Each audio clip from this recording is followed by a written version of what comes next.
Hello everyone, my name is Zenna. Welcome to my first attempt at a Delta Force map guide. This has been a popular request by many people from previous videos, so I figured I would give it a shot. My goal is to share the routes and strategies I use to navigate these maps and hopefully improve your Delta Force experience. Just a quick disclaimer before we get started. Combined arms shooter games like Delta Force oftentimes play out completely random. With vehicles, large-scale maps, and disastrous teammates, it can be hard to capture exactly how to play each and every position on these maps. I wanted to go in as much detail as possible without making the video 2 hours long, and this is what I came up with. I hope you find this video helpful, and thank you for taking time out of your day to watch. The first sector for Ascension will start us off with the boats. Now, most people like to go on some sort of D-Day immersion journey, and they take the boat right up the middle, land on the beach, and they die to this artillery cannon and this artillery cannon. I highly recommend not doing that. Same goes with taking the boat the long way over here to this secondary beach. You're just wasting time. Again, the artillery cannon will kill you, and you can just spawn in over here after the fact, okay? So what I recommend doing is just save yourself a bunch of time, simply hop in the boat, and drive to the first beach right here. This hill is going to be your primary focus for the entire first part of this sector. The reason that this hill is so important is because you have high ground overlooking the A point. So if you can storm the beach, push the hill with vehicles as well, as you can see we have vehicles, maintain the high ground, it'll take a little, you're going to have some pushback here from the defense on this area here. There's going to be some pushback. But if you can establish some spawn beacons, if you can establish a presence, you can take the A point basically for free. So let's say this top hill is not working for you. You need to try a different strategy. Some people will hit this side beach, try to flank around from the back. Maybe if you're using a sniper or a marksman rifle sitting over here and shooting in to try to, get some picks, not a bad idea. Personally, I like to hit, again, this left side, but we'll go underneath the hill on this little, just road, I guess. Just kind of hug the side of the mountain, push your way to the left side of the artillery cannon, and play inside this little area right here. You've got high ground on both sides. You can kind of play around these sandbags, play around this little encampment here on the coastal artillery, and try to flank the back lines, put some additional pressure. Now, while you're pushing up this road, you're going to be taking fire from the A point. So if you have smokes, or if you can try to, as best you can stay alive, there's like 2 rocks and like a green crate you can kind of play off of somewhere in this general area. But again, I think pushing this road right here is a great, and try to take control of this artillery area here. I think this is a great push, and I do it many, many times. Okay, so by this point, your team probably has control of this hill. Your vehicles have pushed through. The enemies are running in through here. Maybe some are running in through here. I like to sit on this specific hill. Now, hopefully you won't have an enemy vehicle sitting right here, but this specific hill, because like I said, look where the enemies are running in from. I'm able to play off of this hill because it kind of falls back this direction here. So I can use it as cover. I can lay prone, heal up. I can play slow, poke shots. I have basically kind of like a little bit of a head glitch working off of here. Enemies will kind of run through this little trench line to get back onto the A point. You can peek them from this hill. So I think this is a great spot to kind of finalize your team's position in the A push and move towards that B sector. Now, as we get into the B sector, I find as a general rule of thumb, as an infantry player, you want to stay more on the top side of the map. Because the bottom side, like this whole open area, is where the vehicles spawn, and also there's just no cover. So you've got snipers, vehicles, you're just out in the open. It's generally just not a good spot to be as an infantry player. Now, usually starting off in the sector, you're going to find some mild resistance along the bottom side of these cliffs because the defense is trying to slow you down as you push onto the B1 buildings. Your job, essentially as your team, is to take control of these top position of these hills, and you want to shoot down onto the B1 point. Once your team gets some kills, you can start smoking and basically just pushing into the points. I like playing the little corners, basically. There's two little like sandbag corners on the fronts of the points. Basically play those positions. I look for angles, I look for peaks. The enemy is basically going to be utilizing this hill and that little like tunnel. They're going to be running out of this general area, running out from behind the hill over here.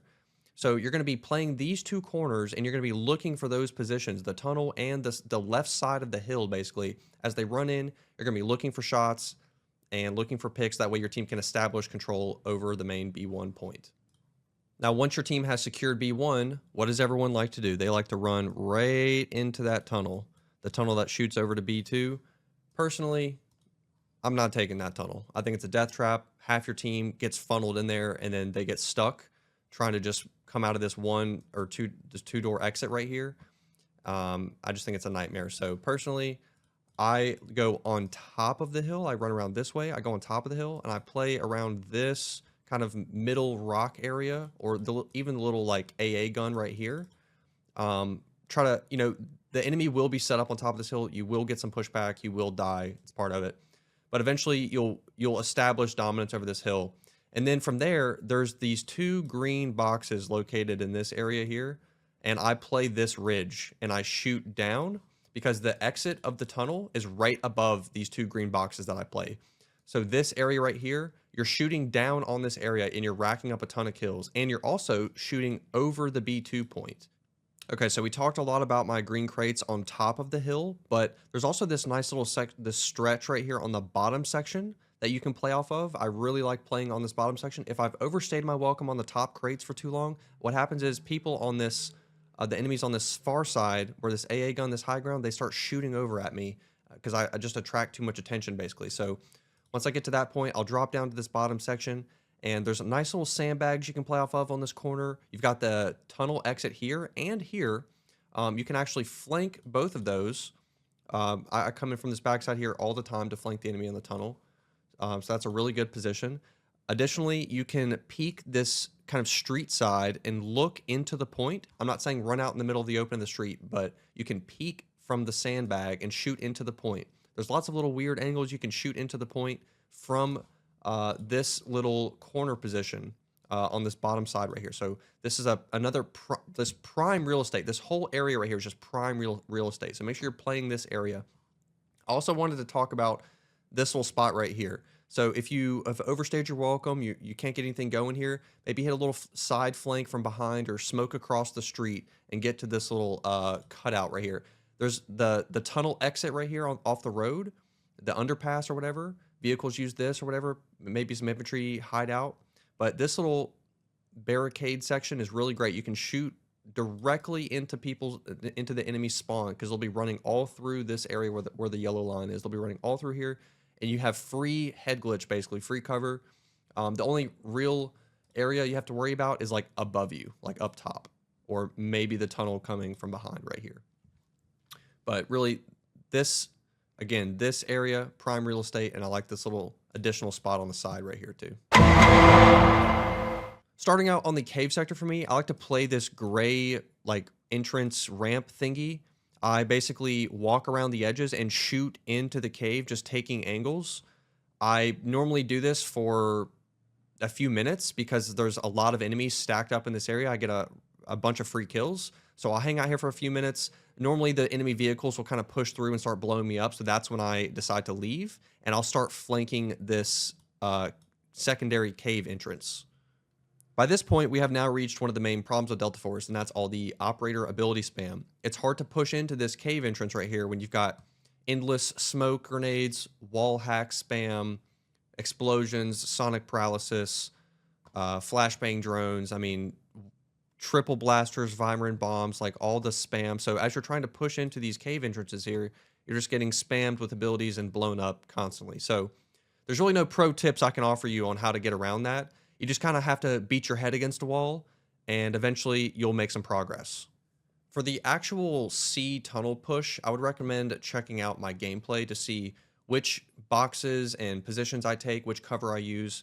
I can't really draw lines on this map and showcase how I play that push. However, I do want to show you this right here. So if you are not having any luck with this little side flank push, take this walkway. There's like a zip line, I think, right here. You can come up, you walk around, boom. You're automatically in the enemy's back spawn. Now, what you do with this is you put down spawn beacons, or you stay alive and your team let your squad spawn on you. See, you've got these green dots here. That's a different squad, so someone else is doing it. This is huge. This is huge because a lot of times your team gets stuck at this door and gets stuck at this right here. So you have to be able to approach the team from another position. And this back flank right here, this is it. This is how you do that. The enemy will not be aware of this. And if you get some spawn beacons down, if you stay alive and allow your team to spawn on you, you can hit them from the back, basically. You can blow up their vehicles. You can flank the cave for free, and you can take over the positions. This last sector can actually vary from game to game. What I mean by that is, like, sometimes when you're coming out of the cave as the offense, you can have heavy resistance on this position, this little satellite, rock, post, whatever, and also this building here. It's a little harder to see it at this moment, but the defense can be heavily positioned there, and your team can have a hard time coming out of the cave. And then other games, your team just walks right out of the cave, no problem. So it really depends on, you know, how the teams are kind of balanced there. But realistically, you're going to want to just kind of play off of this building, kind of run it up this direction here, get around this building, maybe hit this long, wide flank on the top side of the map. Additionally, they're on the bottom side of the map. If you can get down here, I know it's a lot of open space and there's maybe even vehicles you have to worry about. But if you can smoke and kind of work some of these rock formations, there's a zip line somewhere in this area. And this is a great zip line to flank the enemy from this position. You can get in their back line very easily off of using this zip. So if you're not making any progress kind of on the top side or the or like running up the middle, definitely recommend trying this bottom zip. I understand it can be difficult to get there, but it's definitely worth it if you can get like a spawn beacon or something. Something else that tends to happen is your team just runs it down mid, which is fine. There's nothing wrong with that. If you can, spawn one of the assault trucks, the battle bus, I like to call it. Get in one of those, drive it into this little, there's like a little, it's not a cave, it's just like a little cutout underneath the coastal artillery right here. Drive the assault bus in there and drop a spawn beacon. Or better yet, do the same exact thing, but go down here to that zip line I talked about. Either one. Get the assault truck over there, get the spawn beacon. That'll allow some more pressure for your team to quickly get some troops into the back line on the point. So once your team has control of the cave and like all this front section, all this front area here, I tend to play around these higher elevated platforms on the top and bottom side of the map. And I shoot down on the enemy back line.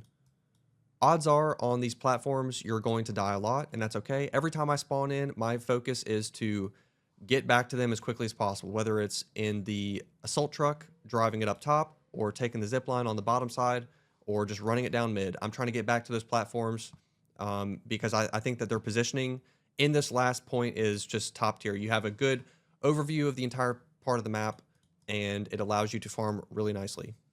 So a big change with Season 2 was the destruction event they added. After, I think, 3 guided missiles, this tower will actually be destroyed, and a giant crater will be left in the ground right here. And this actually really changes how this final sector plays. You have a new access point to the underground, like, base of D1, like where the enemy spawn is, basically. And you have all these weird little tunnels that you can use to flank underneath, and it adds a lot of different variety to the map. So I actually really like when this event happens. And I'll try to get some gameplay to really showcase how I'm playing these tunnels because I can't really do it through this perspective. All right, y'all, that's going to wrap it up for me today. How did I do? I would love to hear some feedback from y'all about this guide. Let me know about the format or what I could do better for next time. If you enjoyed today's video, please consider dropping a like and subscribing for more content. Thank you again for watching. I will see you all in the next video.